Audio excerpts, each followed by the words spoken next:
Bonjour. Alors aujourd'hui, je vous ai préparé un tableau avec un récapitulatif des 4 types de fonctions que nous avons vus en troisième secondaire.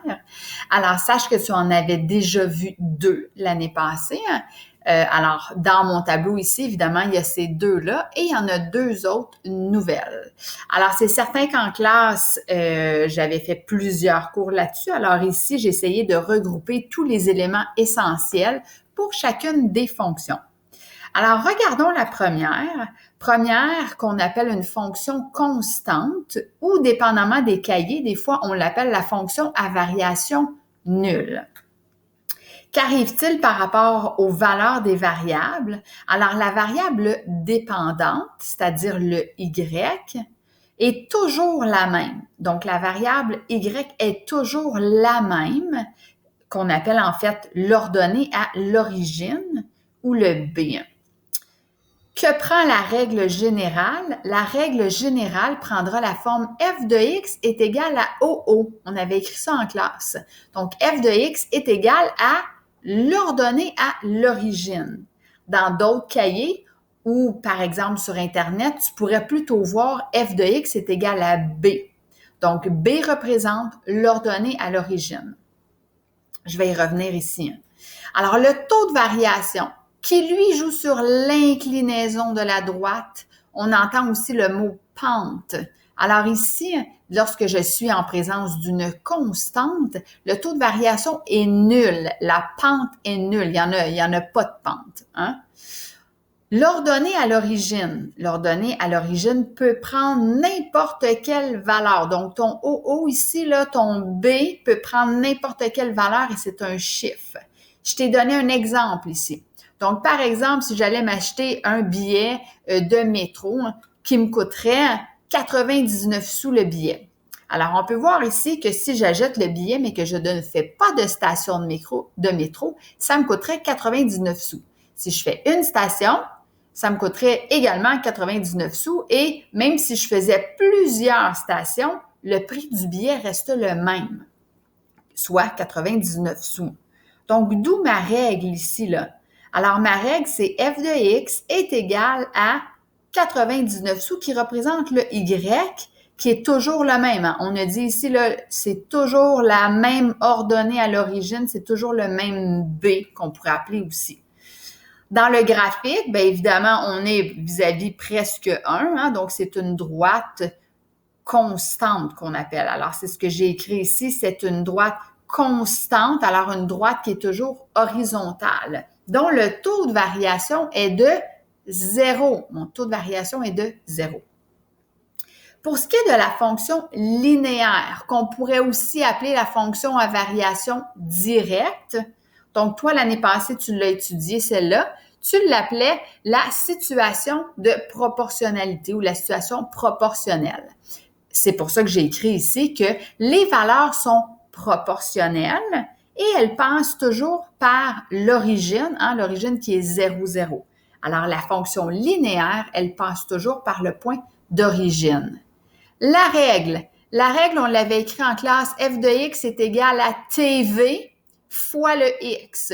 TV qui est mon taux de variation. On pourrait aussi voir, dépendamment de la maison d'édition, f de x est égal à AX. F de x est égal à AX. J'ai rajouté plus 0, mais en fait, il n'est pas nécessaire. Hein? Donc, f de x est égal à AX tout court, parce qu'en fait, l'ordonnée à l'origine, ou c'était mieux le B, il est toujours de 0. Hein? Le taux de variation, il y en a toujours un, il n'est pas de 0, parce que si j'ai un taux de variation ici, je me retrouve, si j'ai un taux de variation de 0, pardon, je me retrouverai ici. Alors, le taux de variation, il est constant, il est toujours le même, il est positif ou négatif. Je vais revenir ici. L'ordonnée à l'origine, qui se trouve à être mon B aussi, hein? Bien, l'ordonnée, elle est toujours de 0. Pourquoi? Bien, on a dit qu'elle passait toujours par le point d'origine 0, 0. On peut voir dans la table des valeurs qu'effectivement, cette situation-ci, elle passe par le point 0, 0. Donc, du moment qu'elle passe par 0, 0, je suis en présence d'une fonction linéaire ou d'une directe. Et quand je disais ici que les valeurs sont proportionnelles, ce que je voulais dire, c'est que si, par exemple, j'achète 2 fois plus de poivrons, on remarque que ça me coûte 2 fois plus cher. Si j'en achète 3 fois plus, ça me coûte 3 fois plus cher. Si j'en achète 4 fois plus, ça me coûte 4 fois plus cher et ainsi de suite. Ce qui ne fonctionne pas dans la affine, hein? Donc ça, c'est pas vrai. On n'a pas une proportionnelle dans la affine. Alors, quand on est capable de voir que si justement, si ça double d'un côté, est-ce que ça double de l'autre? Ben là, ça nous donne un bon indice que ça serait une linéaire. Que représente le graphique de cette fonction-ci? Alors, évidemment qu'on a une droite constante. Dans ce cas-ci, elle augmente, hein, parce que plus j'achète de poivrons, plus ça me coûte cher. Et ici, on a la règle f de x est égal à 0,19 fois x, qui correspond en fait au prix du poivron. Donc, ça veut dire que ça coûte 19 sous par poivron. Et quelle est la description de la droite? Bien, j'ai écrit, dans ce cas-ci, en tout cas, c'est une droite qui augmente de façon constante, mais sache qu'elle pourrait aussi diminuer de façon constante si le taux de variation est négatif. Donc, dans ce cas-ci, j'ai un taux de variation qui est positif. Donc, c'est la raison pour laquelle la droite, elle est croissante. Si je m'en vais dans la fonction affine maintenant, qu'on appelle dépendamment des maisons d'édition, on pourrait l'appeler fonction à variation partielle. Alors, la grosse différence entre la linéaire et la affine, c'est que celle-ci, l'ordonnée à l'origine, n'est jamais de 0, ce qui veut dire qu'elle ne passe pas par l'origine, donc par le point 0, 0. À quoi ressemble la règle? Nous, ce qu'on avait vu ensemble, c'est f de x est égal à mon taux de variation fois le x plus l'ordonnée à l'origine. On pourrait voir dans d'autres cahiers ou des fois on se promène sur Internet cette forme-ci, donc f de x est égal à ax plus b. Alors, le a, c'est mon taux de variation. Le b, c'est l'ordonnée à l'origine. Je vais revenir pour ceci. Parlons maintenant du taux de variation qui représente l'inclinaison ou la pente de la droite. Alors ici, les constants, on a toujours la même pente. Elle peut être soit positive ou négative. L'ordonnée à l'origine, attention, elle n'est jamais de 0. Alors, elle ne passe jamais par 0, 0. On peut la voir ici dans la table des valeurs. Elle ne passe pas par 0, 0, elle passe par 0,40 en fait. Puis si, tantôt, je disais ici que dans mon exemple des poivrons, si j'en achète 2 fois plus, on remarque que ça coûte 2 fois plus cher. Si j'en achète 3 fois plus, ça coûte 3 fois plus cher. Bien, si on l'essayait ici, là, donc le nombre d'heures et le salaire, est-ce que si je travaille 2 fois plus d'heures, donc c'est-à-dire là, si on passait de 1 à 2, hein, je travaille 2 fois plus d'heures, est-ce que mon salaire est 2 fois plus élevé? On se rend compte que non. Est-ce que si je travaillais 3 fois plus d'heures, hein, donc de 1 à 3, c'est 3 fois plus d'heures, mon salaire n'est pas 3 fois plus élevé, ce qui fait en sorte qu'on éliminerait automatiquement la fonction linéaire. Et l'autre gros indice qu'on avait, on voyait qu'elle ne passait pas par 0, 0. Alors, ce graphique-ci représente ma situation où est-ce que si je ne travaille pas d'heures, on me donne quand même un salaire de base qu'on pourrait appeler. Si je travaille 1 heure, on me donne en fait 10 $ de plus.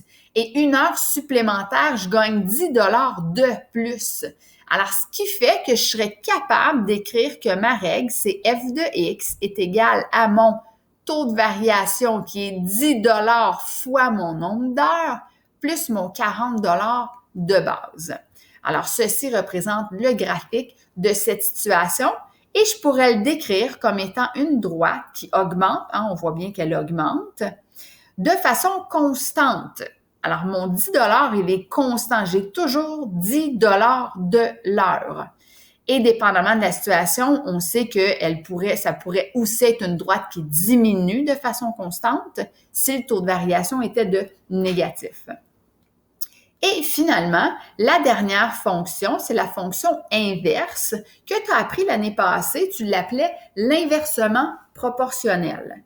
Alors, très, très, très important, le produit, on l'avait vu ça en classe, le produit des X et des Y est toujours le même. Le produit des X et des Y est toujours le même. Et en fait, lorsqu'on le fait, on l'appelle la constante qui est K. On aurait pu lui donner une autre lettre, mais on l'a choisi comme ceci. Alors, la règle générale, c'est f de x est égal à K sur x. Nous, la seule chose qu'on a à trouver, là, c'est la valeur de K qui est une constante, qui est un nombre. Donc, je vais y revenir pour ce qui est de la règle. Le taux de variation. Attention ici, le taux de variation, là, il en existe une infinité. Parce qu'un taux de variation, là, c'est l'inclinaison entre deux points. Alors, si tu regardes ici, l'inclinaison entre deux points ici n'est pas du tout la même que l'inclinaison entre deux points ici. Ce qui fait qu'il en existe une infinité. Alors, je ne pourrais pas dire que j'ai un taux de variation fixe ici. C'est la raison pour laquelle la règle est beaucoup différente des autres, où est-ce que j'ai un taux de variation. L'ordonnée à l'origine, il n'y a pas d'ordonnée à l'origine, ce qui fait que c'est impossible que j'ai un 0 dans cette colonne-ci. Même chose, impossible que j'ai un 0 dans la colonne DY. Alors, il n'y a pas d'ordonnée à l'origine. Puis quand mon 0 il est ici, en fait, on appelle ça les zéros de la fonction. Il n'y en a pas non plus. Alors, je reviens ici. Là, le produit des X et des Y est toujours le même. Si on regardait là, le produit de 1 et de 200, 1 fois 200, ça fait 200. 2 fois 100, 200. 5 fois 40, 200. 10 fois 20, 200. 20 fois 10, 200 et ainsi de suite. Alors, lorsque le produit des X par les Y donne toujours le même nombre, bien, c'est ça notre constante. Alors, c'est là qu'on va aller mettre notre 200 vis-à-vis de notre K dans notre règle. Alors, f de X est égal à 200 sur X.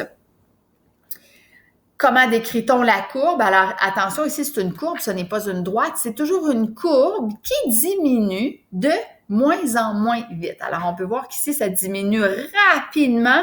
Et là, plus j'approche l'axe des Y, donc moins elle le diminue. Alors, c'est une courbe qui diminue de moins en moins vite. J'ai écrit qu'il ne croise jamais l'axe des X. Alors, jamais notre courbe va croiser l'axe des Y et des X.